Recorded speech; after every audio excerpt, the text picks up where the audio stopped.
Yes. Ooh. Well, it works.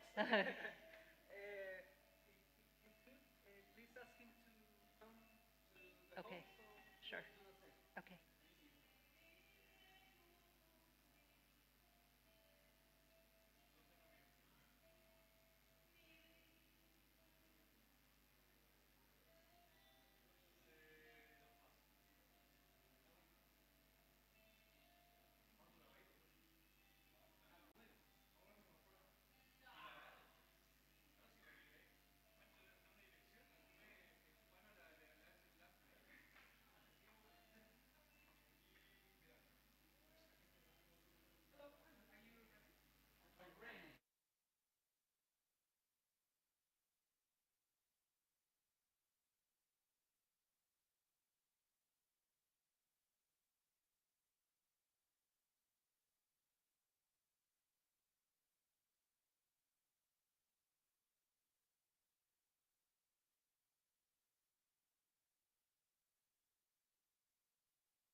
Bueno, buenos días a todas y a todos. Good morning, everyone.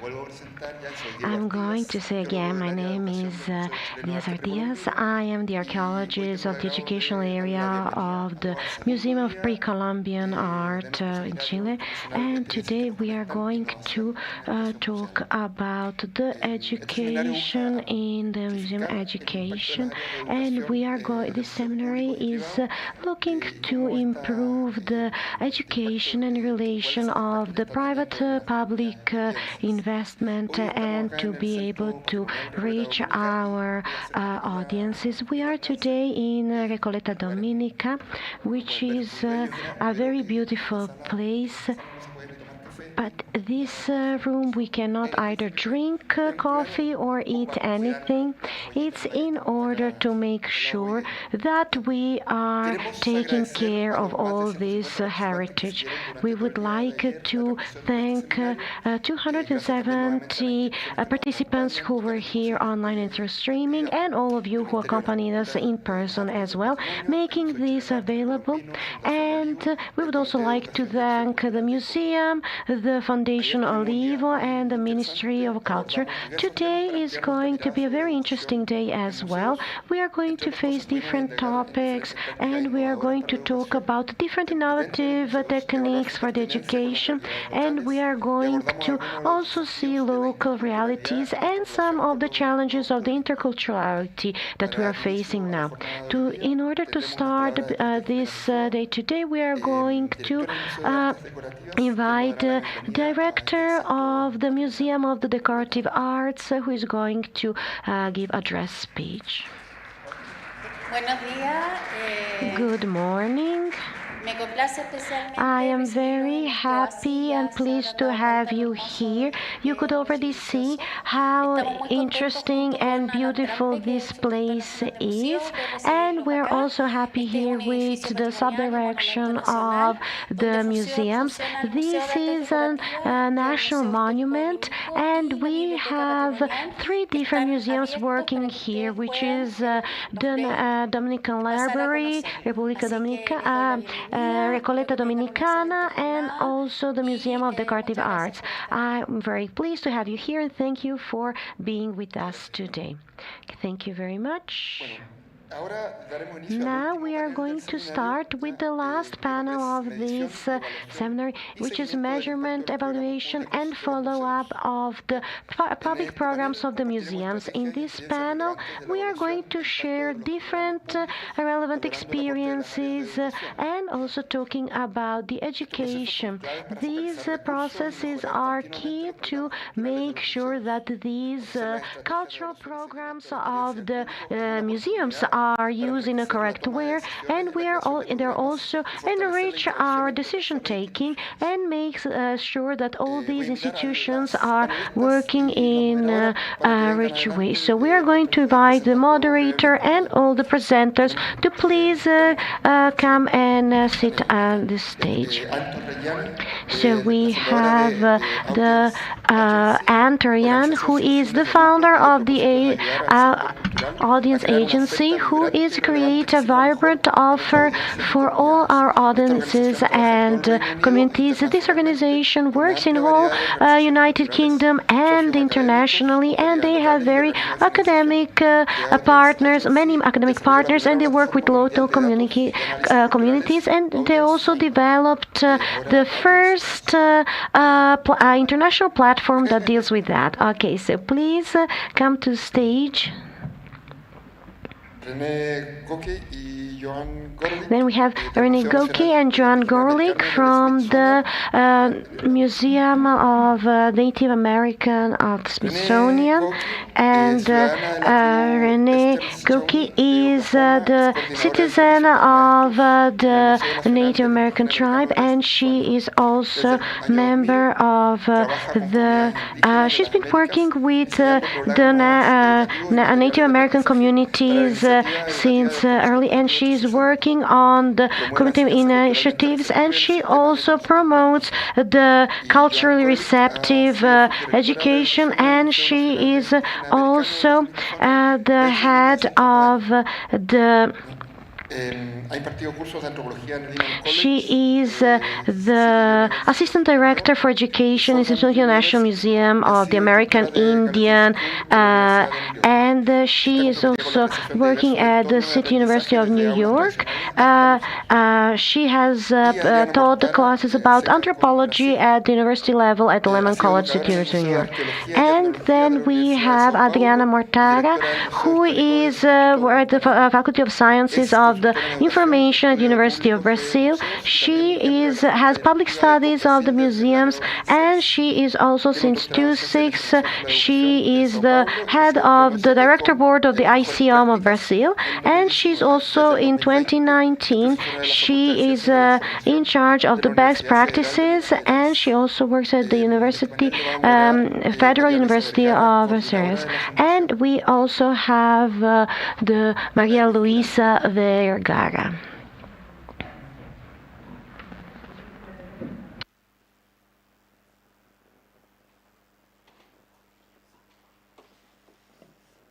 Hola.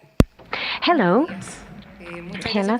Thank you very much for being here with us today, and I hope we have a very interesting conversation with these invitees today. As Diego said, we are going to share some very interesting experiences, especially working with the specific audiences, which is going to help us to take decisions in our institutions.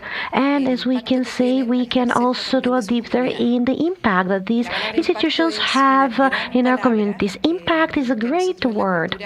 In a culture, it's very difficult for us because, as we've spoken often, there are many cases it's not difficult, and we have to create what is the impact that we are making. We have to evaluate that, and we have to think that sometimes we are left, we don't reach our objectives, and because of that, we propose this panel that is going to talk about these difficult issues, and it's going to talk about these experiences. So today we have some of those experiences, and we hope they are going to be very interesting, and we can continue with this conversation. So we are going to start with Annie, who is coming from United Kingdom, to talk to us about these issues. Thank you very much to everybody who's organised this amazing conference.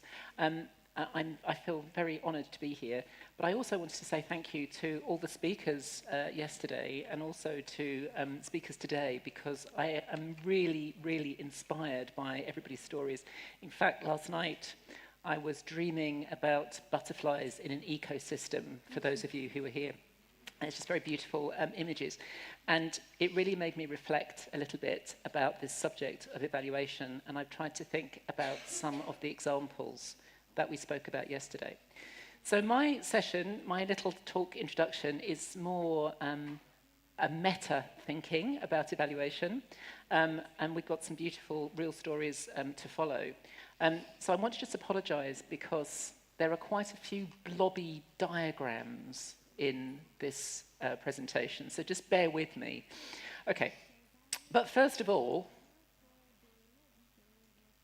I wanted to ask you, I'm going to employ some best evaluation practice, and I'm going to set some baselines for this session, right? So can I just ask all of you, does anybody consider themselves to be an evaluator? Anyone think of themselves, their professional identity, an evaluator? Phew, good, because I'm sort of kind of there, I think. Great. So can I just ask you, though, does anybody here love evaluation? Cool, right, 4 of us, great, good. Now I want you to be really honest. Does anybody hate evaluation? Okay, a few honest, 2 honest people, great, thank you very much. And yeah, okay, so I'm seeing some. Would you say maybe you just think it's a bit boring? You don't hate it, but you think it's a bit boring? Yeah, okay. Some of you with that, okay. I don't think it's boring. What about you have mixed feelings? Who has mixed feelings? Hands. Great, thank you. That's good to know. Lots of mixed feelings. And finally, because my colleague Dan, who is our head of quantitative research, always tells me off because I forget to put in, don't know. I don't, so anyone don't know? Don't know, don't care, don't know? No, okay, good. So mostly mixed feelings. That's our baseline. We will return to this. So I'm just going to tell you a little bit about our organisation, just as background. I won't spend a long time on it. So the Audience Agency, we're all about helping cultural organisations to adapt to a changing world, particularly important idea for us with and for their communities. So that's us. We're a non-profit organisation. We do a lot of research and development. We work with a lot of organisations. We're about 45 people all over the UK. We work across the cultural sector, so museums, heritage, all sorts of different forms of cultural organisations. We like to have this diversity in our conversations because we learn a lot from each other. And the principle we work on is that we like to collaborate in general. So it's very important for us to have a diversity. I'm just going to try and find my timer so I don't crack on for too long. Also to say that we are a mix of professionals, cultural practitioners, different kinds, quantitative and qualitative researchers, and a few data scientists in the mix. But evaluation is very, very important to us as a way of learning, finding out about innovation, and sharing the great new things that people are doing everywhere. So how do we build an idea of good or better or emerging practice all through evaluation? So I need extra seconds for the clicker. That's kind of good. So what do? We've got 5 areas: audience development, impact and evaluation, creative placemaking is a very big thing in the UK and Europe at the moment. We work a lot with digital transformation as well, and we do quite a lot of policy work around creative economy. And we're quite well known for some cool data tools as well. But we also do a lot of collaborative peer learning, so some things that we're quite well known for that sit alongside our other work. But enough about us. I think I'm going to talk a bit, there. So I just want to think a little bit about how we think about evaluation. So we probably work on about 50 projects, evaluation projects a year, sometimes very tiny, sometimes really big, like for a city of culture. So I asked my colleagues what they thought was important about our approach to evaluation. What does the Audience Agency do? How do we do it? I apologise for this. This is very, very blobby. A lot of blobs. I promised you blobs. You have some blobs. Okay, so a lot of our work has a big emphasis on social impact. We're particularly interested in capturing social impact. We're interested in audiences, participants, visitors, and we're also very interested to give voice to participants. So we try and work in what we think as being a very people-centred way, and I'll come back to that idea in a moment. I guess we work on a lot of projects that have some funding, and we're often producing evaluation for funders. But when we do that, we try to make sure that we leave a legacy of learning and ongoing learning and research in the organisations that we work with. And we really like to try and work alongside the organisations that we work with. So that's a little bit about how we work. One of the important things for us is our partnership with another organisation, the Centre for Cultural Value, which is a research centre at the University of Leeds. And I'm just going to mention that because it's a really amazingly useful resource. I'm an associate of the Centre for Cultural Value, and we work very closely with them. As I say, it's an academic research centre, and they do 5 things. Summarise existing evidence, so it's useful. You can find out what other researchers have found out about other projects. They're very interested in developing skills in evaluation and reflective practice. They convene discussions around cultural value. They're also interested in policy, and they have funded some innovative programs in evaluation as well, but that's changing. The important thing is that there's an amazing archive now of great resources about how to do evaluation, how it works, examples of other people's work, in some really creative and interesting ways. So I do point you towards that website.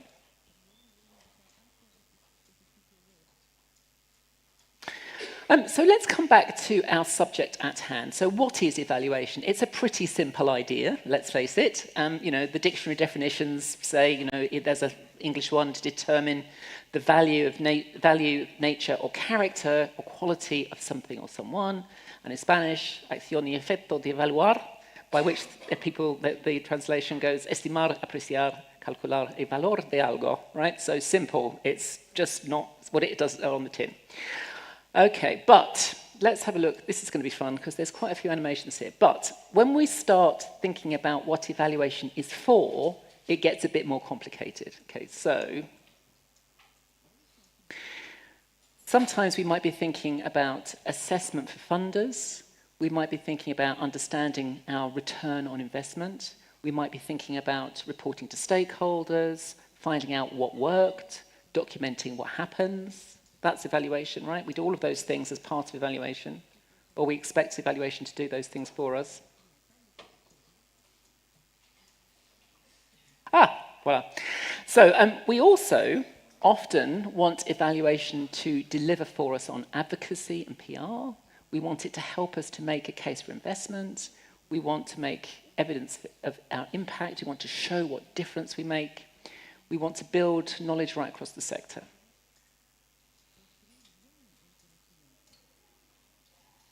And I'm going to put those ones together. Other times we move into we're interested in evaluation, to test hypotheses, testing our assumptions, making meaning of our experiences, reflecting and learning, deciding what to do next, deciding what not to do next. Actually, sometimes we're really using evaluation to make positive change. And I wanted to reflect that the projects we heard about yesterday, I think were all amazing examples of just having evaluation built into the way they were talking about it, whether that was prototyping and testing, working really closely in dialogue, having conversations with audiences and visitors and communities, all just built in. So I think this kind of up this end of the scale, because I think it is a scale between static accountability at one end and maybe dynamic change at another. So again, some more blobs, different blobs, but this time thinking about a kind of balance between the accountability that we need to show sometimes, counting, explaining what we've done, but also really thinking about evaluation as a way of making positive, informed change. So I guess it's important for me to say that at the Centre for Cultural Value and at the Audience Agency, we're very interested in campaigning to push the balance more towards positive change. And a lot of our work is thinking about how do we get away from the idea of just counting the beans and more towards the idea of using evaluation to drive really positive change.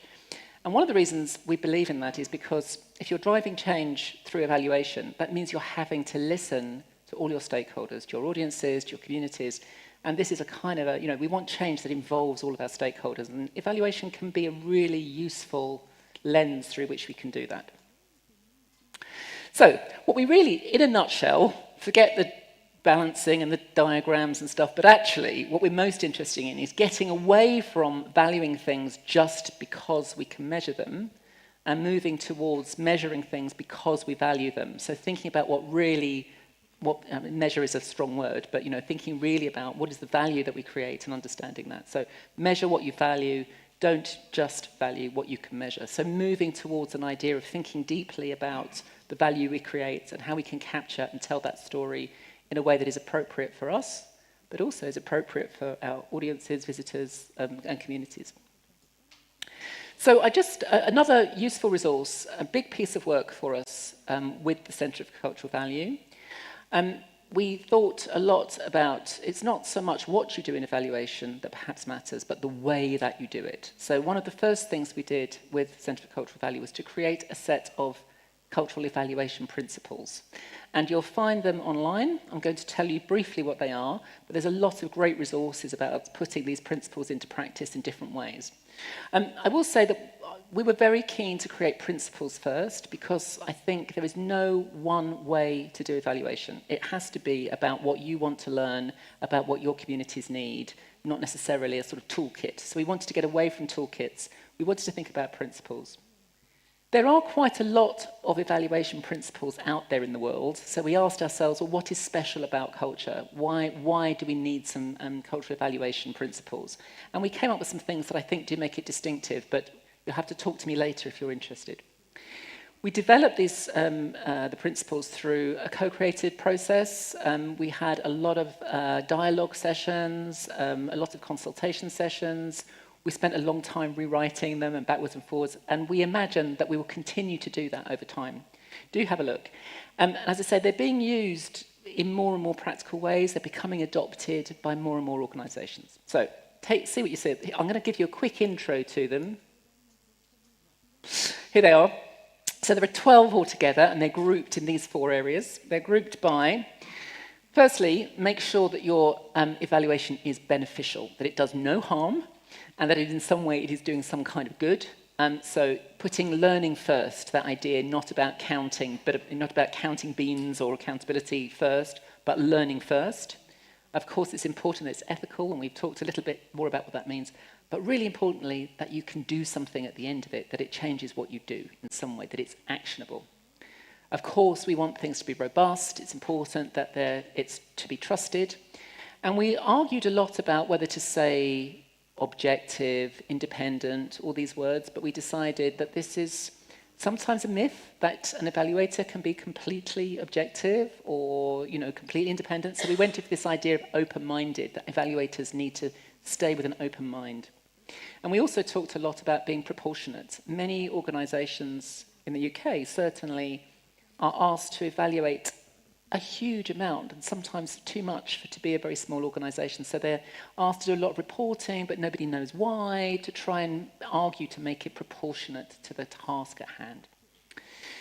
The really important one for us, and for this conversation in a way, is around the idea of being people-centred. So we think carefully about our users and communities, that ideally they have some agency in that evaluation. There's all sorts of different evaluations. So at the basic level, that user voices are properly prioritised in the process. It's not extractive. If you want to know what people's opinions are, because it's going to help your organisation, pay them. We're really thinking about making the evaluation process useful, beneficial, interesting, and not burdensome for our users. Super important idea. And then the last one, the idea that we make our evaluation connected, that we share the findings, that we share our practices, that as a community we're responsible for sharing the learning. Okay, so those are the big ideas, and there's lots of great advice on there about how you can put those things into practice. And I'll be talking about some of those things in our workshop later on, if anyone's coming to it. Sorry, I'm going to demand 2 more minutes, Maria Louise. So it's just going. So I'm a bit embarrassed about this. This is yet another diagram, I'm so sorry. And actually, I'm not sure that I really believe that evaluation should be about diagrams. But I'm going to share this with you because all over the world, you will find hundreds of different process maps, models. They have fancy names. They have whizzy descriptions, quite a lot of them by consultancies who would like to sell you a very expensive kind of evaluation. But if you strip away and look at what most of them will have a bit of process, a similar process in there. And I just wanted to break it down. So very quickly, you've got this idea of defining what the ambition or problem is, kind of capturing what the inputs are, what resources went in, what actually happened, what were the outputs, and then at some point making starting to do some analysis which helps you to understand what difference those outputs made, what changed, what was the movement, what were the effects, what were the benefits, and then finally, ideally, there's always something about sharing, learning, and using the evaluation to adapt. So I'm not suggesting that this is something you need to follow. I'm just saying that these are often, when we think about evaluation practice, these are the core components, if you like. So sorry, very processy, not sure I completely believe in that. And these things really do help us to build a good evaluation plan. So it's it can be quite a useful framework, but you can reject some of this stuff. You go, I don't need that. I don't need to know all about the inputs. That wasn't useful for me in my evaluation. So I'm going to end now on a simple idea, which is I'm thinking about some top tips to take away from this conference on evaluation, and I'm very inspired in my top tips by the stories that we heard yesterday. So the first one was, I think, I can't remember the guy's name from Mexico who was talking about the butterflies. Yes. No. Yes. Sorry, from Ecuador. Yes. Beautiful. But he said he talked a lot about curiosity. So I think that's it for me. If you do nothing else, stay curious. Be asking those really important questions. Okay. You don't need a kind of complicated process map. Really, you just need to be really super curious. You need to start with a great question, not a pile of data. You go, oh, I got too much data, what do I do? And you need to think about, not with the case that you're trying to make, because that's always going to have a lot of bias in it. Prioritize what you can change over what is just interesting, as we've said. Use a logic model or a kind of theory of change. I think that these guys are going to talk about that in a moment. It can be useful. You don't have to have one, but it can be a useful way of organizing things. Everybody will tell you to build evaluation in from the beginning. But I would say do more than that. Try and make it part of what your project is all about.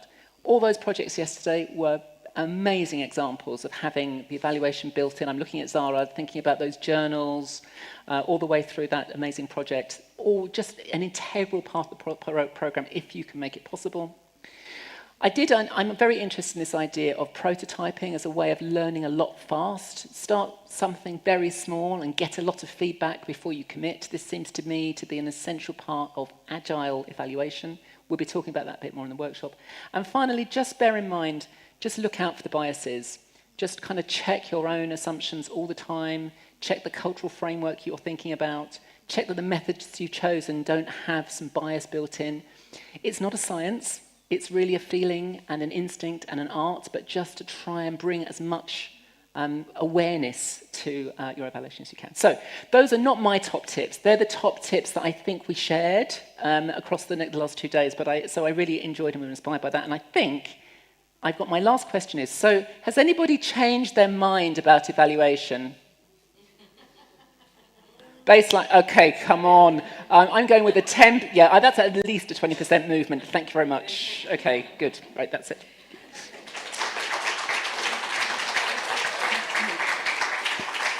Muchas gracias. Muchas gracias, Anne. Thank you very much, Anne. I think it's inspiring to hear you. We've changed our opinion now, but I'm still with some ideas that you mentioned, especially when we think that organizations are the first subject that could be evaluated, because sometimes we forget, because sometimes we think we have usually these stakeholders who are asking for the information, and they are also asking for this information for the financing, but the evaluation is always an opportunity to think reflexively about what we're doing and about different learning that we can get about these topics. And I think this is something that also changes our opinions and makes us more important and participative in the information that we want to collect, because it's not just getting the information, but we want to empower ourselves and do it better. And also the idea is that it has to be centered in people-centered, because we have to keep it in mind, because very often we do things that we love what we do, and sometimes we are so much in love with our subject that we forget who is behind it, and that we need to also give priority to them. So thank you very much, Annie. Now I think Joanna and Renee are going to tell us about their cases in the museum. So welcome and thank you very much. There you go. It's a pleasure to be here, and like Anne said, very inspired yesterday. So I really appreciate what Anne just said about measuring what you value, because that's at the core of the work that Renee and I do. So what I'm going to do now is just present a little context to the work that we do, and then Renee will talk about the actual work that we do in the education department. So we work at the Smithsonian National Museum of the American Indian, which has three distinct three distinct buildings. We have two exhibition facilities, one in New York City, which is where I work, one in Washington, D.C., which is where Renee is based, and then our collection is housed in a separate location in Maryland. Our museum was founded by one man. He began collecting objects throughout the entire Western Hemisphere in 1899, and he died in 1957. And by the time he died, he had amassed 800,000 objects. And he was really interested in collecting the works themselves. He was not at all interested in the people or the stories around the objects. He really had this belief that native people, that indigenous people were going to vanish. And so his goal was to collect for future generations to see evidence of past cultures. And for many years, our museum was a small facility in New York City that was really poorly funded. In 1989, by an act of Congress, the collection was transferred to the Smithsonian Institution. And the Smithsonian is the world's largest complex of museums and resource centers and libraries in the world. I think the Smithsonian now has 21 museums, mostly based in Washington, D.C., but also in other parts of the world, including New York. I think there's something in Panama. And we're like a quasi-governmental agency. We derive about 65% of our income from the federal government, and 35% of it is privately raised through grants and gifts and membership. And unlike most museums in the United States, we do not collect an admission fee. So when we transferred to the Smithsonian, one of the first things that the museum did was create a mission and vision statement. And I just want to read this out loud for those of you, because we don't have it translated. Our mission is, in partnership with Native people and their allies, the National Museum of the American Indian fosters a richer shared human experience through a more informed understanding of Native people. And I think this is really significant, because nowhere in our mission statement does it say anything about the collection and those 800,000 objects. It's about people. And what's really critical to this is it's about partnership and allyship. So when we transferred to the museum, and by this act of Congress, the museum legislated that we have a board of trustees that was a majority of Native people. It also legislated that the museum conduct an inventory of its collection and make it accessible to indigenous people. And finally, and most critically, it established a Department of Repatriation. And their role is to facilitate consultations with communities throughout the hemisphere who wish to request the return of objects back to their homelands. And they're very busy. They've been, our museums, the museum was established in 1989, and they continue to work in an ongoing way with communities who come in to the facility where the collection is housed, looked at objects in the collection, and asked that they be returned to their homeland. So this mission statement really drives our work across departments and across the roles throughout the museum. And we really prioritize this partnership because we know that we can't be the only institution or the only people doing this work, that we have to work with like-minded people and agencies who are interested in this vision, which is the equity and social justice for Native people of the Western Hemisphere through education, inspiration, and empowerment. And so people that are working in those same fields are what we consider our allies. The vision's aspirational, and we know that this is a goal that is going to be a lifetime's work, but we're very committed to this, and we really do our work by foregrounding Indigenous perspectives and knowledge and experience in our exhibitions, our programs, and our projects. And in our work in education, we do this by providing well-researched and inspiring content that empowers and educates.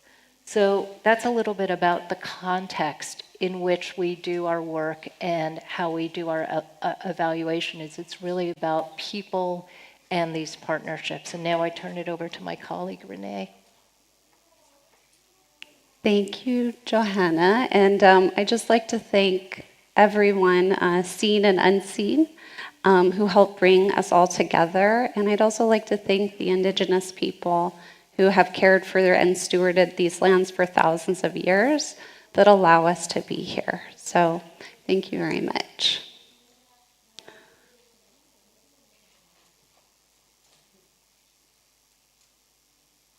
So to build on what Johanna was talking about how people are really at the center of this work that we do, there's many instances throughout the museum, as she was saying, where we work with communities, with Indigenous communities and, and our allies. Excuse me. A few examples of our community consultation, and actually here in this photograph you're seeing some women who are skaters from a Bolivian community. So they are Aymara, and so they're contemporary Indigenous women meeting with a leader now in the United States, Deb Haaland, who is the Secretary of the Interior. So the museum in many ways converges and brings people together for conversations to improve understanding of Indigenous people and to uplift Indigenous voices themselves. One of the ways and examples that we do that is in our collections. We do, with the 800,000, actually almost 1 million objects in our collection, we actually don't really accept any historical items anymore. Instead, we're really committed to honoring and supporting contemporary Indigenous artists. So we do that by purchasing contemporary artworks almost exclusively in the collections that we do still acquire. So that's really important too, to think about how the museum has a role and can help bring resources to communities. And it gets towards that idea of social justice. While we don't think that that completely solves things, we think that that's a role the museum can take. Another example that we have is, Johanna had mentioned, I think, repatriation. And so recently, actually, in April, we had a 10-day consultation with Mapuche people. And they came into the collections. They spoke with the objects, their ancestral objects. Many Indigenous communities, we believe these things are living ancestors, and they actually viewed these objects and decided what would be important to return back to the community and their homelands, as Johanna mentioned. So that's an important part of the work as well. Also in our exhibitions, the exhibitions there's two things that happen with exhibitions, mostly with Indigenous feedback. One is that we actually co-curate sometimes exhibitions with Indigenous communities. So they are selecting the objects and the stories that they wish to tell. And again, we're providing a platform, a national platform for them to tell those stories. Additionally, sometimes they might even ask for something to be culturally cared for in a different way. It might be that a drum needs to be covered. It can stay on display, but part of it needs to be covered. Or perhaps we need to make a replica object in order to honor these ancestral spirits and the living people today. And then in the work that Johanna and I do in education, we might look at very much what are the resources that we're creating with communities and how can those serve students and teachers. So we, in the education sector, very much work in both content, so development of classroom materials, as well as our teacher training, and we involve Indigenous people throughout the process, and also audience members themselves. So we have teacher focus groups and so forth to help drive the resources that we create and our teacher trainings.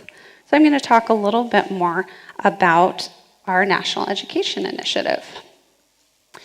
So the National Education Initiative is called, there we go, Native Knowledge 360.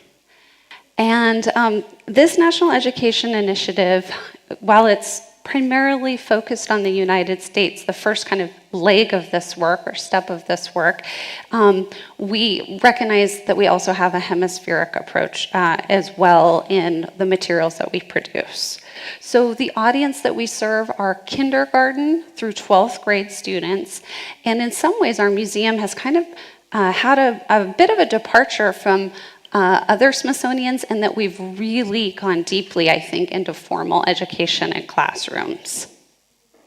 So we have both on-site still teacher training programs and content that we deliver there, but also very much we've moved this education initiative online. And we've found by moving online that we've served so many more teachers and students who can't come to Washington, D.C. or New York City for our exhibitions. So we started to look at how we can, if we're saying that the National Education Initiative is designed to transform teaching and learning about Native Americans, what does that mean?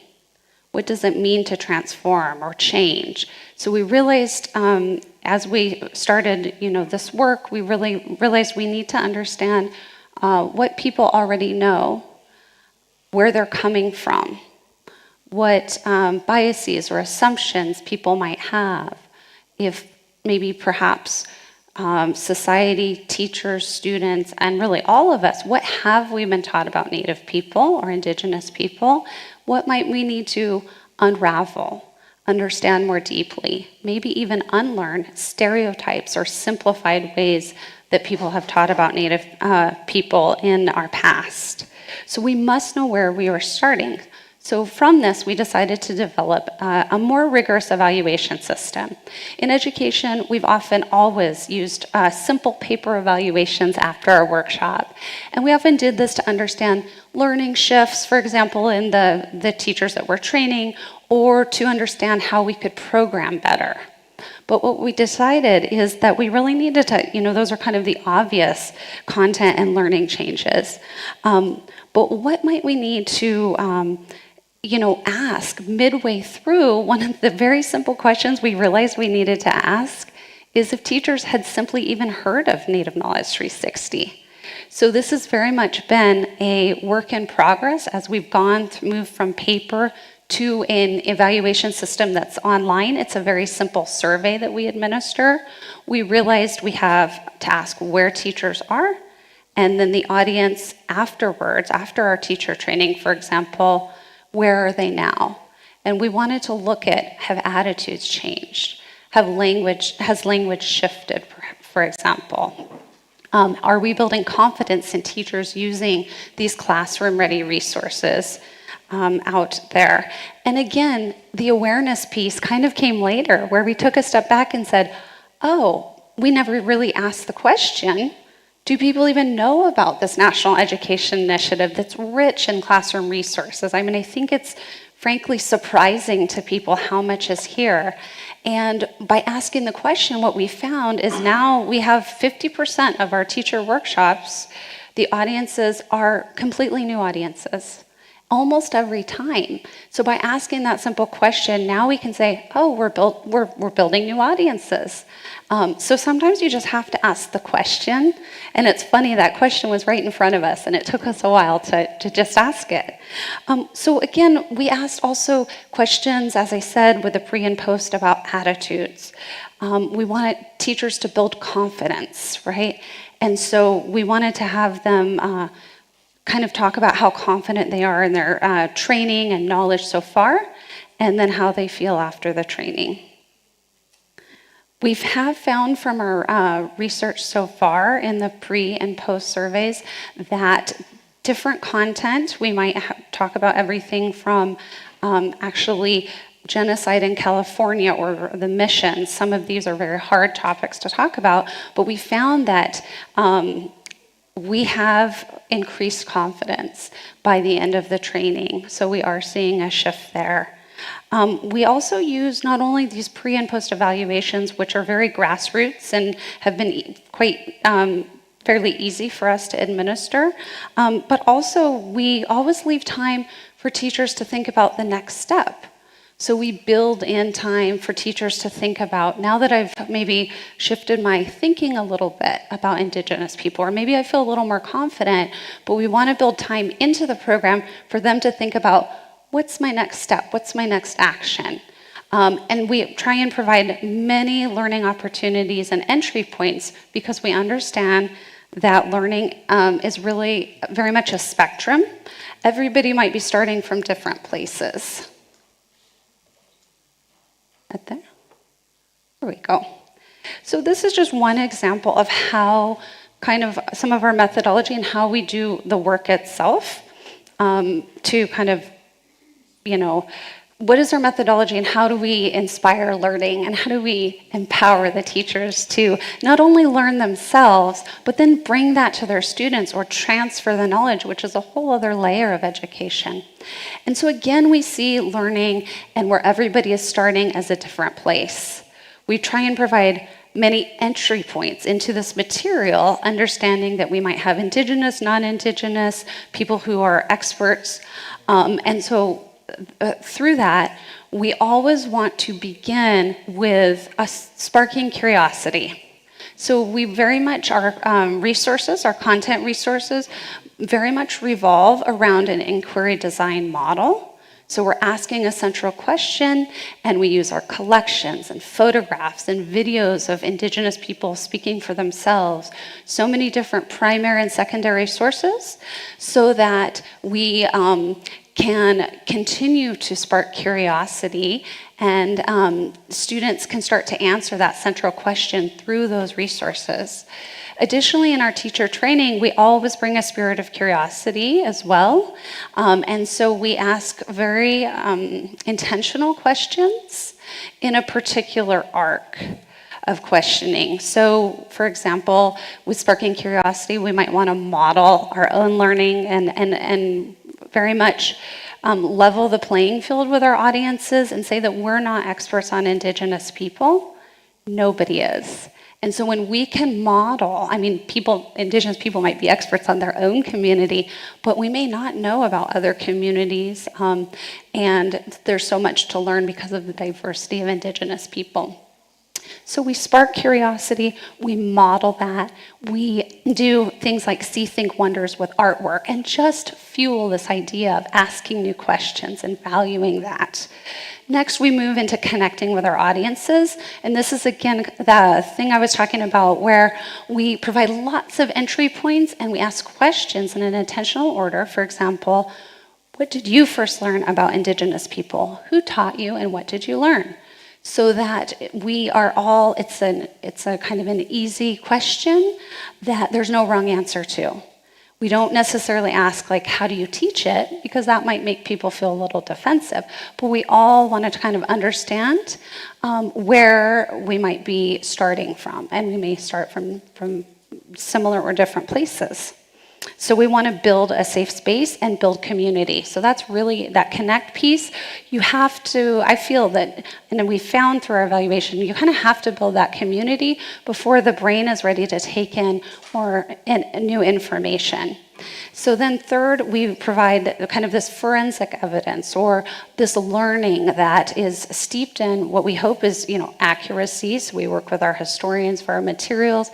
And this is where we really get into the content side. Again, it can vary. I mentioned, we have things about, for example, United States treaties and tribes as nations up in the United States. It's just one example, so many different variety of content, but this is where we dive into that learning with the teachers and our audiences. Here we also, again, bring forth Indigenous voices throughout. And finally, the piece of act. So we want to build in an opportunity for our audiences, which are K-12 teachers and then their students, to really have time to think about a small or a larger step they might take in using the resources in their learning for the next step. What we found through the quantitative data, so looking at measures and changes in numbers, have we increased confidence and things like that, which we'll talk about in our workshop more. We also use qualitative data, so open-ended questions on our survey that just get at more storytelling about where the teachers are experiencing meaning-making for themselves, what gaps they might still have, what they'd like to see next, and how they feel inspired to act. So we really, as Johanna mentioned, I think it's so true that we really very much value the teachers and want to honor their expertise. And so we also build that in, and we really try and end with it. They're our allies, and that, again, we can't do this work alone. So with that, I'll end, but I want to thank you again for listening, and hopefully haven't gone over too much.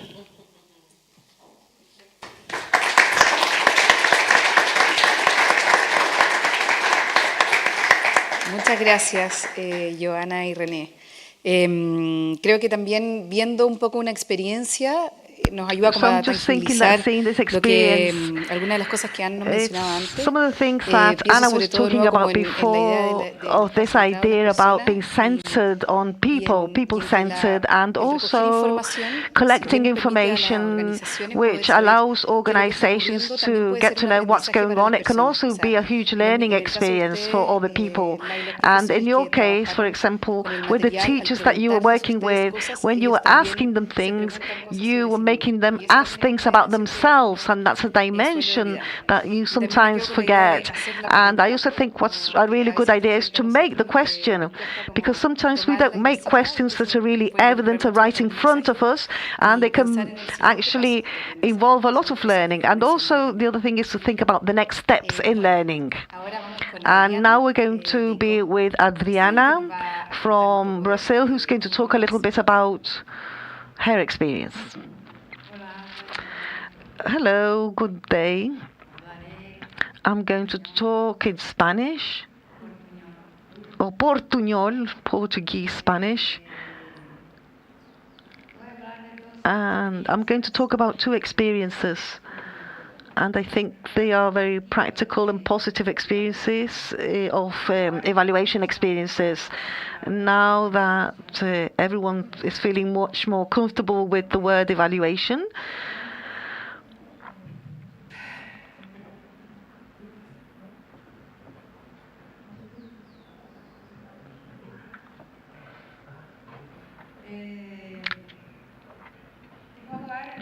so to evaluate educational activities in museums, there's nothing magical about this. We have to do this case by case.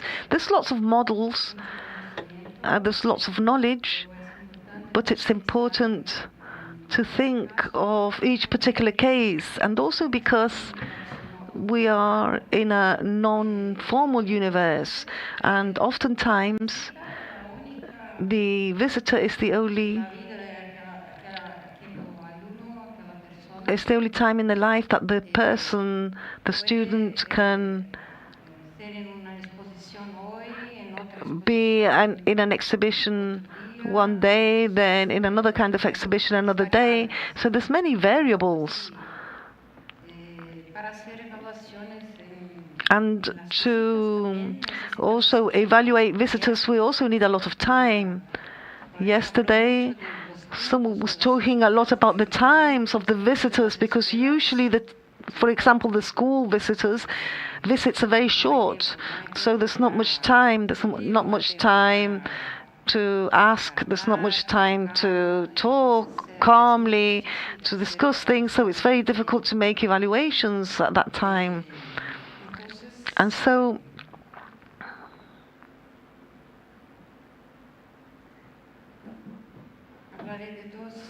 I'm going to talk about two experiences.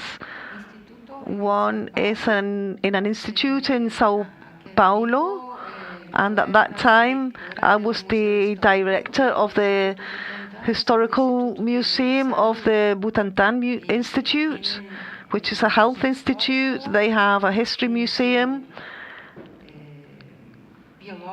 and they also have a biological museum with serpents and similar things like that, and also museum of microbiology. So that's less known, these kind of things.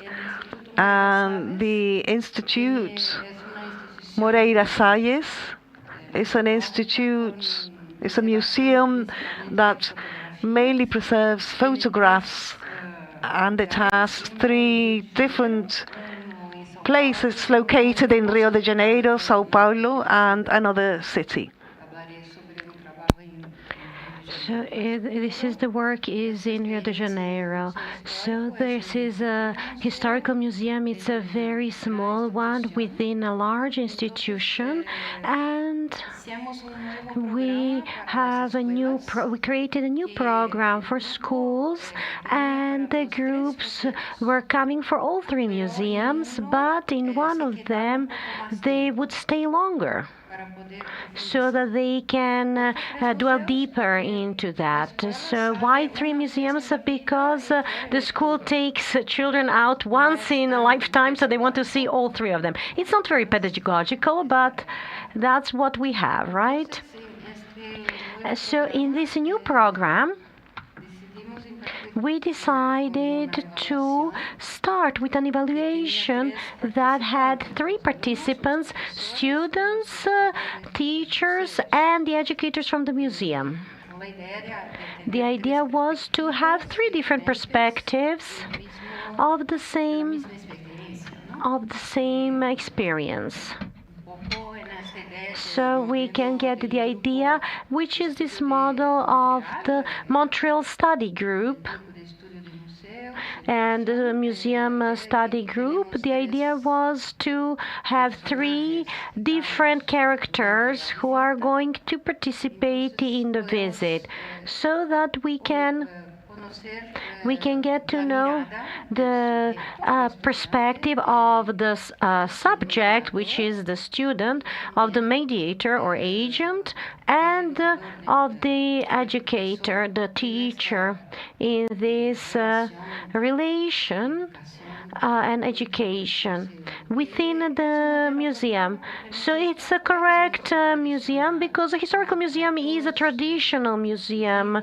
It's objects that are very old, about science, about history, about a history of health in Brazil. And between February and November 2012, the evaluations of the visits were conducted, and there were questions about 3 museums. But we knew if the group spent more time in which museum they spent more time. So if we knew that they spent more time in the historical museums, for all the teachers and educators, they replied. But students would have like a sample questions selection. In 3 or 4 of them would answer the questions, and we have about 222 responses, and there is the image of the questionnaire, so that you get an idea what that they liked the most and what did they learn. And those are the questions that we often... what did you learn is a good question, because sometimes they don't know that they are going to an educational activity. So it's... so this way we get to know what they learn. So it's always interesting.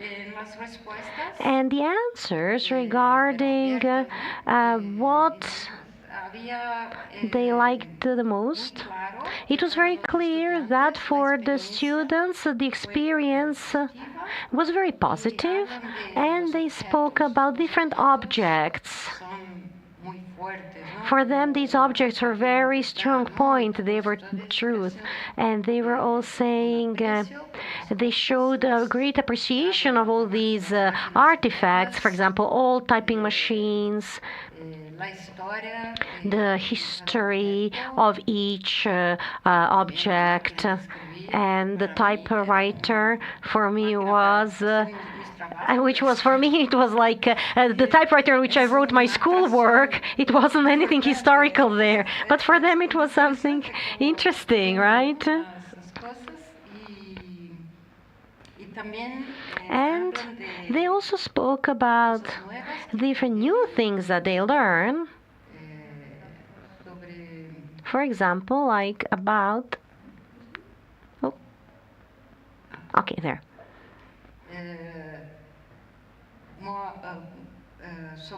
Especially about the history, about health,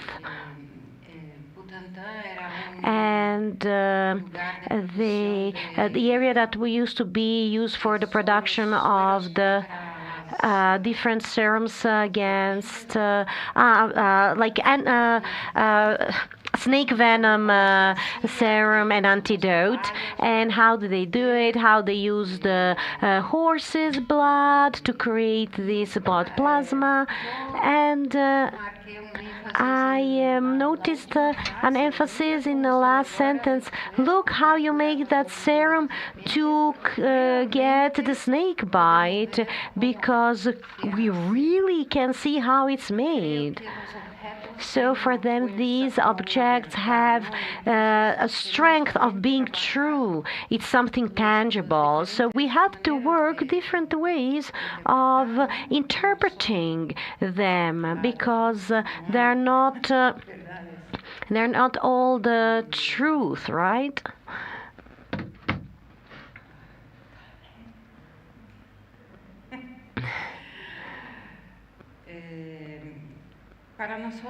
For us, it was very interesting to do, and very important to do this evaluation, because we are going to create a new program. Okay, there. And the educators and the professors replied according to the same visits. So, for example, here where the students were mentioning different objects and topics that they discussed, there is also this idea that these objects are the testimony of the past, that they bring truth. So we have to work on this idea, because there are many truths, many stories. But for the educator on this visit, they mentioned that the groups are very participative, very interested, and that the teacher was slightly apathetic, because I think it was also performed according to the plan, and they were different photographs. And it's also interesting to see these registers, to see what really happened, because otherwise you have incomplete information. And for the professor or teacher, the most memorable was the equipment, the stories that are within any object. And she considered that the educator of the museum was very open, very happy, knew a lot about the content. So here we can see that they have two different experiences, because there are two different ways of doing the evaluation in these situations. What are the advantages and disadvantages? So it's a complex experience, and the disadvantages is it's difficult to find the correct time and place to get to respond all the questions, and we have to have another person that is going to do that, maybe educator and evaluator. So it's necessary to have the resources, human resources, right?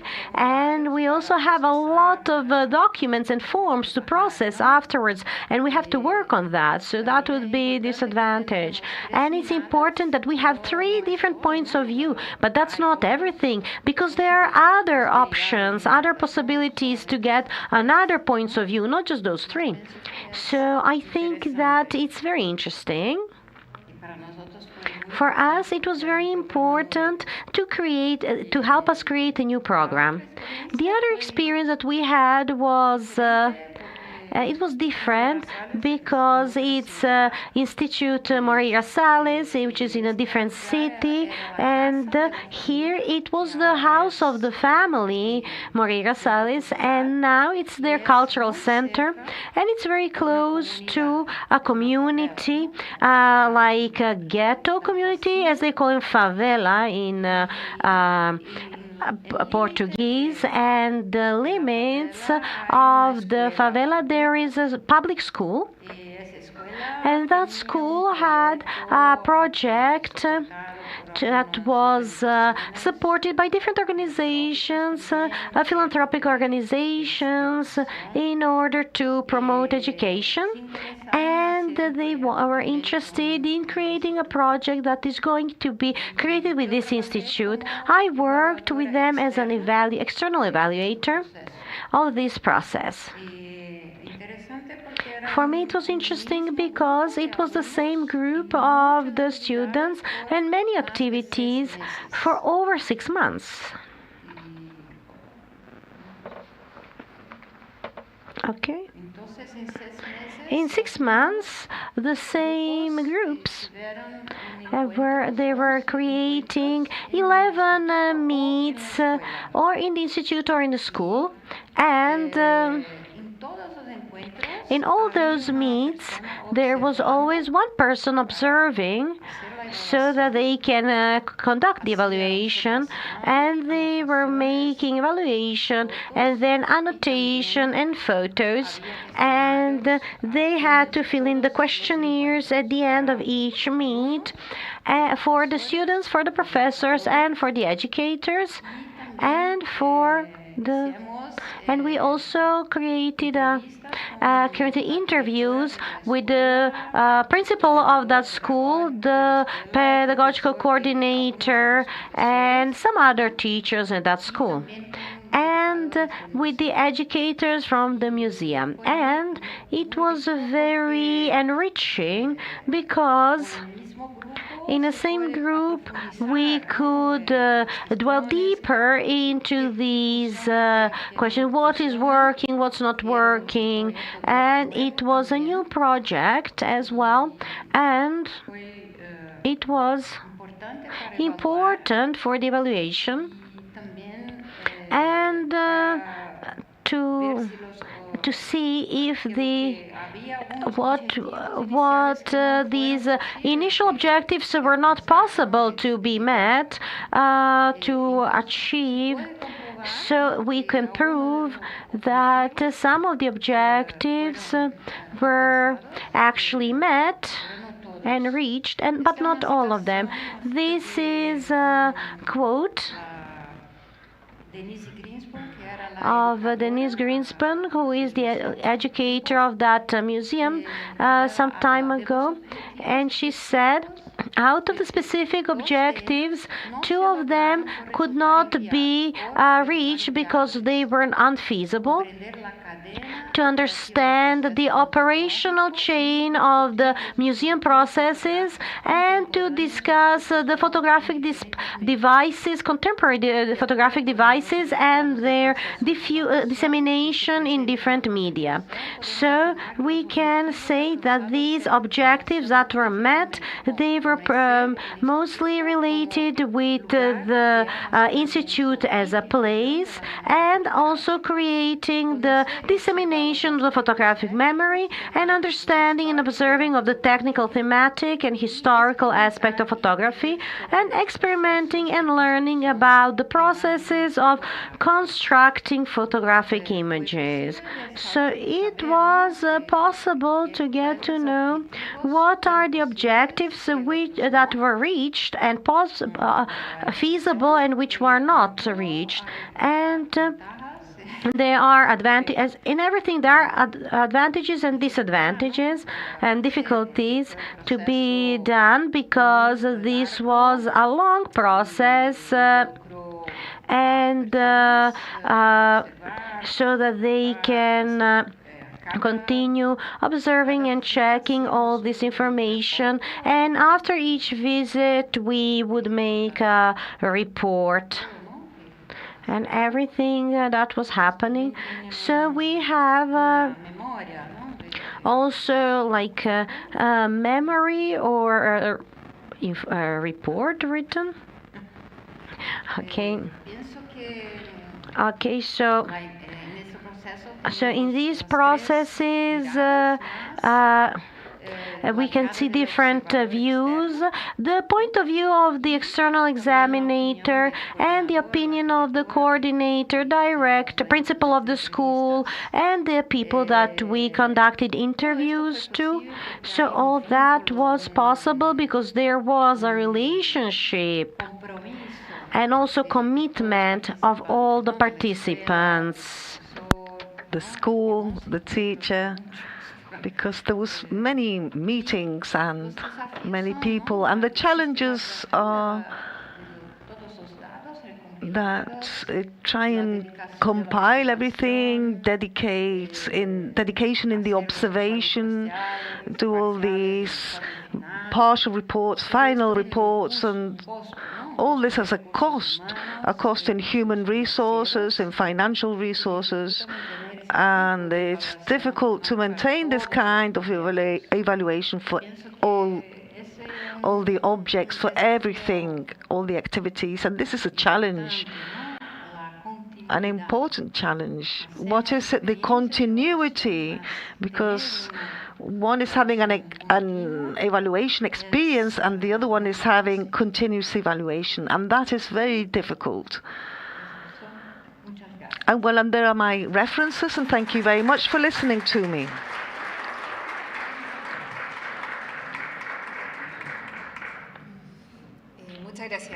Okay, thank you very much, Adriana. And I think that there's a new visions on this, new perspective on this, the idea that you can pick up different kinds of information from different kinds of audiences, and it's important to observe them because it seems so evident, for example, all the information from children, but you can also get some from the teachers, which can be very interesting. And also the other thing is that you can integrate the evaluation in the design of the projects, and allows us to maybe evaluate and test some pilot programs that can then be made more precise or make some changes or make them more adequate. So here we have questions. We have a microphone.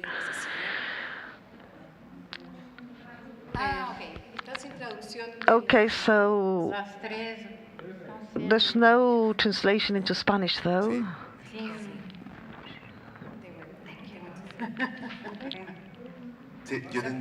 So I have two questions, one for Anne and the other one for the panel in general. So the first one is, how can we evaluate the correct method and the correct place?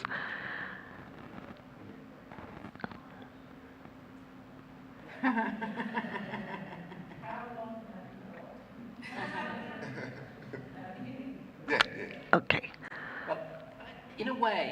Entonces, de cierta forma, lo que estoy diciendo es, because I don't believe that there is one way of doing evaluation. You just heard from Adriana that it depends on your resources. But for me, the most important thing is really just to be incredibly focused on the question, what it is that you want to find out. And then I think we're not a rich industry, we don't have very many resources. And so I think then we have to say, let's find the most resource effective way to do the thing that we need to do, actually. And sometimes, sometimes you need really robust information. If you're going to spend a lot of money, you need to know how many people really will respond to this thing. But actually, sometimes it's okay just to have some indicative information, just an idea. particularly this idea of prototyping, if you keep it small, the indicative stuff, and grow gradually. So I'm really reluctant to say that there is always one correct method. I think it's a bit of science and a bit of instinct. So for me, I think you have to design it from the bottom up, from the big question. I'm sorry that's not a very satisfactory do this or that, but I think what I would really say is trust your curiosity and trust your instincts and get some great advice if you can persuade someone to do that. Y la segunda pregunta era para todo el panel es si han evaluado o desde su equipo have you evaluated, or with your team, have you evaluated, how can you think of a museum beyond objects and beyond collections? Thank you. I didn't get the first part. So our evaluation is really about a specific program. And what we're doing in our evaluation is we're looking at the content that we created that is designed for students in the classroom, which is our museum is working with formal education to create content. And it's really looking at those moments in what students learn and changing the narrative by including native voice in it. So what we're evaluating is, are these new lessons that we're creating able to be understood by teachers?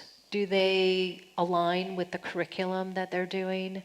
Does it translate well to what they can do in the classroom? And do they feel confident teaching this content? So we're not at all looking at the collection. We're not at all looking at objects. We're looking specifically at the education program that we're designing, and that's what we're evaluating, is the confidence in taking this new content that we're creating.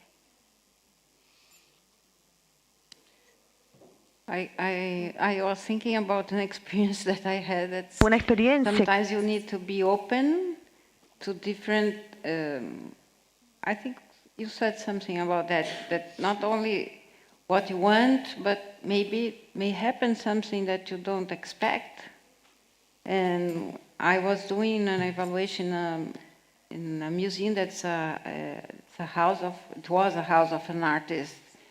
And the question was, what is this house to have them telling about that it was changed to be a museum, and then they answered, oh, it has a garden. It's a nice place. And then you find that they feel, wow, it's a nice place. So it's not it's not the right answer, but it's a very good feeling, and it means that it was a good experience. So I think maybe to be open to different possibilities in the experience, to be not only focus on the objects. I answer in English. It's all right. Muchas gracias. Cecilia, ¿tú tienes una pregunta? No, ahí sí. Muchas gracias a well, las cuatro so thank you very much participantes hoy for día. the Ha 4 sido participants realmente today. It's iluminador, really been muy illuminating interesante for las us, very interesting Y durante presentations. toda la And presentación during all yo the me presentation, I was preguntaba, asking estamos hablando myself, sobre I was evaluación saying to en myself, we're contextos de talking educación en about museo, evaluation in a context pero me of preguntaba museum cómo se education. articula And I esto con was la asking creación de myself, how do we contenidos al interior articulate de los this with the museos, es creation of decir, con los content cuerpos within curatoriales dentro the de los museos. museum, with the ¿Cómo ven curatorial ustedes la entities relación de inside estas the museums? evaluaciones How do you see the relationship of these evaluations of the educational programs that are finally processes that measure the impact of the narratives, methodologies, of the different ways of putting knowledge, placing the knowledge inside these museum spaces, with the different areas that are dedicated to research, to articulating content. And I think that for museums is a very key issue, because if we maintain evaluation and producing educational programs, but we're not capable of articulating them with the areas where these contents are generated, then we are going to have a process that is probably a lot weaker from the point of view of the impact that we want to create in the communities, and also how communities are impacting our own internal processes. So that's one question that I would like to know your opinion on. And the other thing that seemed very interesting in the last example, talking about evaluation of the museum with photographs, that the objectives that are not achieved are related to the actual purpose of the institution and not with the actual subjects that the institution deploys towards the audiences. So my question is that, does everything have to be evaluated? Do audiences have to be able to reach knowledge of everything that's there, even the internal institutional purposes, or are there some areas that they don't really need to be evaluated? So I'd really like to know that from you all, if you could answer that question.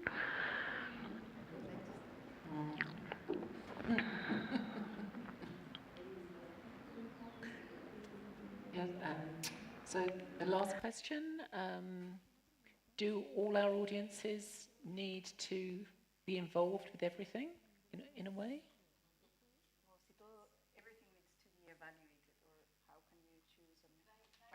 So if everything has to be evaluated. Yeah.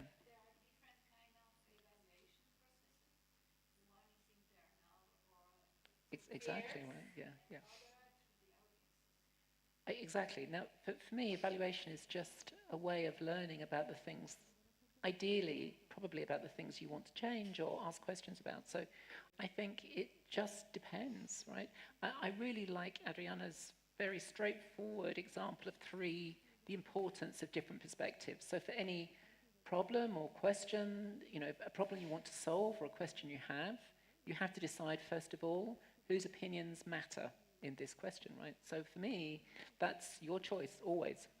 So I think, not always. It depends. It depends how much if you want to change who the audience is, or you want more people to come, or you want people to have a deeper experience, maybe you have to involve them, but maybe that doesn't matter. I think that's always just about the research question, if that makes sense. So I think, again, I'm against one rule for everything, I guess. I think it really is about the research question. But I think this idea of triangulation or quadruplication, to have the many perspectives. So the first question for us is often, who needs to be involved with this inquiry? Whose perspectives matter to us is really important. Our audience is quite narrow, and because of that, in some ways, I find it a little bit easier to do our work. And there's an omission that I haven't talked about, and one of our big challenges is the audience that we haven't quite had the capacity yet to ask questions of, and that's the students themselves. And so, it's because we do this in-house, and it's, just a survey, it's very inexpensive, and we don't really have, outside experts yet. We're sort of formulating an evaluation plan longer term to return to teachers. So it's not just a pre and a post, but longer term evaluation to understand themes and analyze data. And also, after following teachers, again, see how students are responding to the material. But it's an audience being national. I didn't mention we serve thousands of teachers in our workshops, about approximately 2,500 a year, and they're in engaged learning. So whether online or on site, it might be a full day, or it might be a 1 hour or a two-day kind of 1 hour workshop. And so I think that we just haven't had the capacity to triangulate and look for themes. And our analysis has been kind of narrow because our audience has been narrow. But I would say that, another thing that we're sort of a challenge for us is you don't want to ask questions that you're sort of, well, we want to be, of course, open-minded to learning in all sorts of ways, and that's why we ask open-ended questions as well and get at qualitative data. I think we don't want to ask questions, at least in my view, that we're not prepared to answer. And so that's an important aspect. So sometimes by being kind of focused, it can help give strength and power because you're not trying to do everything. So at least that's my view. But I just wanted to say, in a way, some of my message was to say, with limited resources and time and focus, actually prioritizing what is the most important feedback that we need to make the decisions about what we do next. So the most important decision for you is those primary beneficiaries, right? And so actually, with limited focus, that seems to me exactly the right thing to do. And at some point you go, we're not sure whether the students are really, we want to know what's happening there. Then, at that point, maybe you can add that in. But I think this idea that there is a rule about who has to be involved, I think it's always about what do you need to know, what do you have the bandwidth and the resources to. And also, what can we change? Because the goal of evaluation is to be able to take the information to be able to make changes. And so if we're evaluating something knowing that we're not going to be able to do anything about the evaluation report, then it doesn't benefit anybody. It doesn't benefit us, and it doesn't benefit our audiences. So our goal is to kind of use the evaluation in an iterative way, so we know that we can make some changes, and then we could implement those changes, then we can evaluate those changes, and then we could see what the audience thinks. So it's just an ongoing practice for us. We don't think of the evaluation as the end point. We think of it as part of our learning about ourselves as much as us learning about our audiences and what we need to do to make them want to use our materials and make changes in their own lives. Y en relación a eso y un poco también In relationship to that, there's also, in relation with that, with these topographies, the problem was also that we get a lot of, it takes a long time to get all those experiences on photography, and we didn't have time to go, or we didn't have a way to go and get those places where we can see the process of the photography and talk about the whole process. And that was also the conditions of the dynamics that were available, because not only because it was just one invisible part of the museum, to put it that way, for our projects. There was also a question. It's difficult to talk about curators because it will all depend on the museum, if it's big or small, if it has educational area or the curator area, it has the acquisition area, etc. I don't know, or everybody does everything a little bit. So I think that we as educators are the first to talk and think about evaluation, because we are always and all the time with people, with the audience. And I think that it's important that there is institutional evaluation as well. That is going to form part of everything, and that there is interaction with all the areas. So sometimes some areas that are more interested than others, and they have a little bit of those people that are involved in the process. Y recogiendo un poco eso y la pregunta que hacía And Cecilia just going y back lo que to comentaba what recién Cecilia also Johanna asked también, and what Johanna just mentioned was ¿qué aprendizajes what ustedes pudieron are recoger the de estas experiencias de evaluación learnings that que les you hicieron could get modificar from después this o el evaluation programa mismo o experience quizás that cosas de made you la maybe change the whole curaduría de los program museos or the o de cómo se theory of presentaba the el museo museums más or allá de que fueran how to programas present educativos? those ¿Qué se museums modificó? ¿Cuáles fueron beyond esos, just cómo se educational integraron los project? How did aprendizajes? you integrate those learnings into your projects? Well, para nosotros en Butantán, que For yo us in Butantá, where fue muy it was importante very para important saber to know si aquel what tiempo que time teníamos para that cada we had museo for era each museum, suficiente if it was para enough to be conocer un able poco to más get to know a little bit sobre el more about contenido its contents y los objetos and the object, those things that hacen la experiencia we más can make interesante. this experience more interesting. Creo, un poco así. It would be something like that. You want to answer? Anybody else? So for us, I think we didn't really understand our audience. We didn't understand our teachers at first, and we had a lot of presumptions about their prior knowledge.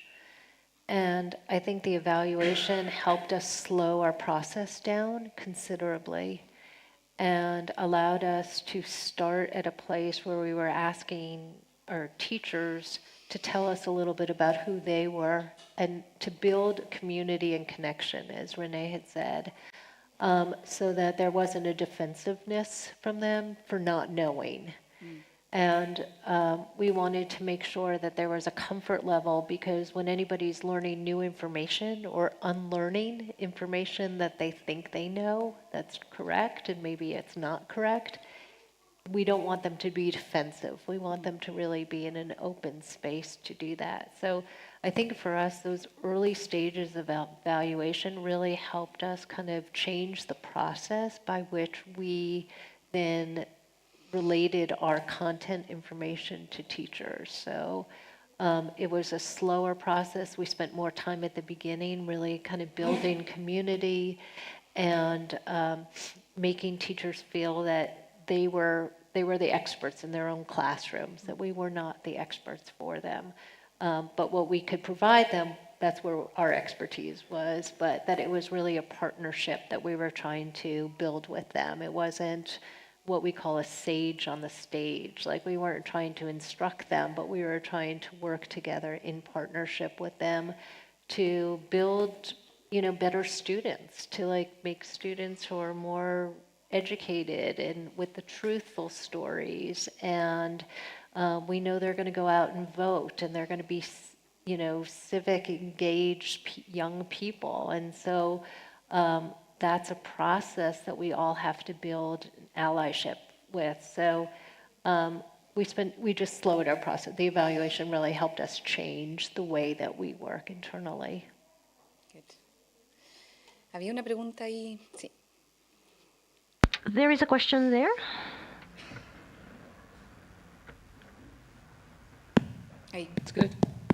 Okay, first of all, I wanted to thank you all for your presentations. They were inspiring, and I will try to be brief. So these questions are specifically for Renee and Joanna. You showed and you shared with us some images about co-creation of exhibitions and also to welcome communities into your collections. But I wanted to know if you had or if you have an ongoing or some sort of ongoing strategy in order to have the fair approach to these communities, because I have the feeling that this is the second step. Like the first one, it's be able to approach them and to build this how can I say, this trust in them. I also work, and I speak in behalf of my institution, my archaeological museums. I have the feeling that sometimes we can struggle with this kind of things, like to be able to build really trust with our communities. And I have the feeling also that sometimes they can feel a little bit intimidated, and they don't feel trust with our institution, and also they feel some sort of cultural appropriation. So this is something that we struggle sometimes as a first step to be able to do some other further activities. And I would like to know that if you had which kind of strategy to approach that publics to keep that trust, and also regarding the evaluation, if you include some of those sort of indicators in your evaluations. Thank you. I could talk a little bit about the community outreach, and maybe Renee. Renee actually has a much more varied experience in the museum because she also worked in the collection. So she moved from the collection to education. So trust is huge, right? Trust is a really big part of the work that we do, and we want to not only earn trust, but we want to hold on to that trust for long term. So in our work in education, we have a very defined process for the way that we work, and usually we're building lessons, and we're usually starting with what teachers have to teach in the curriculum and where that information is wrong. And so there are many in our session today. We'll show some work about how we practice this, but like, let's say they're national stories, and everybody has a national myth that has to do with something that's probably wrong. And so we'll see where is that in the curriculum, and what can we do better in our museum? How do we rewrite that story? And who are the people that can help us do that? Which communities do we need to talk to? Because it's their stories. And we don't want to be extractive, but we want to use their stories to help them. So we'll approach them and we'll tell them, we want to do it better. We want to do this. We're not going to tell your story for you. You have your own way of doing it in your own communities, but we have a national audience. And so we would like to share your information. Are you open to doing that? And then we have this dialogue with them, and then we always pay them. We always have a payment structure, so they go on contract with us. They review the documents as we produce them, and they will review multiple times to make sure that the language is correct, that we're using proper terminology. Sometimes, maps are a huge issue. Maps are very political. Every time we publish a map, we get a call from a community that we did it wrong because their community's not listed on it. So, it's an ongoing process. And then, of course, when we roll out the lesson and we teach it to teachers, we always try to invite somebody from the community to help us share that. But we do our research first before we ever just reach out to somebody, so that they know that we're coming in good faith, and that our goal is not to take it and leave, but really kind of change something that they already feel needs to be changed. So again, it's that partnership that we're trying to engage in. So I have not worked for a few years in collections. I've been more focused in education. But just to go back, I think that even in our education programs, we try and take the time to share our philosophy about how we are stewards of, these ancestral objects, and know that each community will have a different process. They might feel differently about these items. And so to give, we have now a community outreach program that is, I think, helping to be more strategic in maintaining those relationships. But one thing that we've been cultivating in terms of the education work, which is where our focus has been more, for me for the last probably 15 years, we have been intentional about seeking out Indigenous educators and those that work with Indigenous students, so that they can have more visibility, so there can be more accurate stories told about their history and who they are today, to bring Indigenous people from past very much to present, and for them to have some agency in these stories and their futures as well. And so I think that, you know, these opportunities to go to the conferences, to cultivate and build trust, to provide, not only we try and be in service to people, but what I think I'm learning is that we also need to balance asking for help too. So, you know, we provide books, but we also ask for a survey, or, you know, we ask for feedback, and we try and do a good job of explaining that we hope this, you know, that our plan is to really implement change and incorporate the feedback that we receive. So I think we've been intentional about cultivating these audiences and building that trust in our programming itself, in our outreach, and there's still more work to do, but we, you know, we do ask kind of basic demographic information in our evaluation, and we do ask ethnicity and so forth, and, you know, kind of from the general education in the United States, about 83% of teachers there are white teachers in the classroom. Those are primarily the educators in the United States. Now that maybe a little bit of an older statistic, but, you know, that's the bulk of the teachers. But what we found by asking a little bit about demographics and specifically outreaching and trying to build trust with all of our communities is that we've moved to having, I think, about 30% Indigenous educators in our programming. So that's kind of part of our strategy. Of course, we want to serve everyone, but how can we be more intentional? I mean, do we need to look at the next strategy of you know, Spanish speakers? You know, how might we work, you know, even with people in Chile and other places to expand the reach and impact that we can have on our audiences? Thank you. Thank you. Nos queda una última pregunta y antes de que pasemos a los talleres, también recordarles que So there's just one last question, and before going to our workshops, I'd just like to remind you that we have some workshops where we can go into more detail about what we're talking about in a more practical manner. So the last question. Hello, good morning.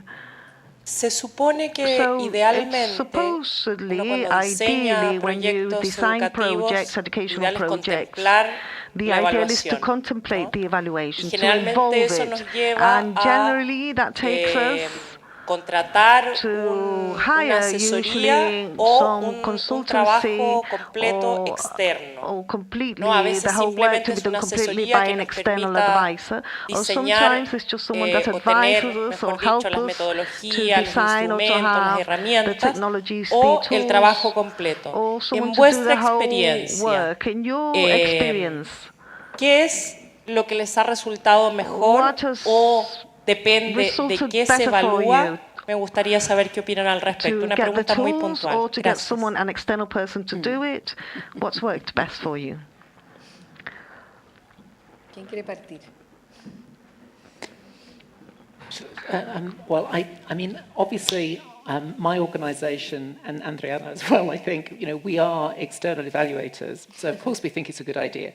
But I would really say that, you know, it's expensive to have somebody else come in. And I think we go in my workshop, if you want to come to that, we're going to talk maybe a little bit about that. But I think, you know, some things, I think it really depends again. I think there are some aspects of data analysis, questionnaire design, facilitation, where it's useful to have experience and some really technical knowledge sometimes. I think sometimes it's really useful to have an independent voice. We know that people say really different things in interviews if they know that you're from the organization. But, you know, also there's a reality of how much resources we have available. And the overall idea of a culture of learning, we kind of want people to be curious and in their own conversations as well. So I think there's a little bit, again, about what do we need to know? Who are the people we're talking to? Do we need independence? Do we feel confident? So I think this is sort of mix of, sometimes also it's just about capacity. We know it takes time. So again, I think surveys, and we generate them that way. So we do not use we do not have a budget. And we're always changing it. However, because we're part of the Smithsonian and we're part of this large network, there are evaluators that work for the Smithsonian. And so we have institutional people that we can go to ask about the types of questions that we're asking. You know, is this the right type of question for these things? Is this important information? But all of our work is done internally. The disadvantage, I think, to doing evaluation kind of on the low budget is that we don't have that final report. We don't have somebody to synthesize some of this data. So we're looking at the evaluations as they're coming in and we're reading through them, but we don't have like the trajectory of like looking at the evaluations from 2 years ago to today and having somebody help synthesize that data and see what the trends are. And I guess one of the things that if you do that job of synthesis, you know, you have a little bit of objectivity, a little bit, you know, a little bit of distance, but also maybe you're also bringing experience from benchmarks, comparators, other experience, and that can also have a kind of value to in the mix. Adriana, you talked a lot about that. Penso que un poco como Well, I think that hablaron que hay algunas a little cosas que bit son más what people were talking about before, that there are some things that are much more technical, and sometimes we're just not prepared, you know, as educators. I was an educator and I became interested in doing evaluations and I started to study that, go to seminars, and I learned a lot. I learned a lot of things. And so it was easier to do all the work I was doing in the institution, in the museum. And it was possible to do the work because I had the knowledge. In Brazil, there is no budget as well to be able to pay for all these kind of things. The Institute Moreira Salas is a very powerful institute. These are banking families. And so they have money to be able to pay. But that's not the situation really. It's not the financing. It's the thing that we do this in-house and sometimes the data isn't trustworthy.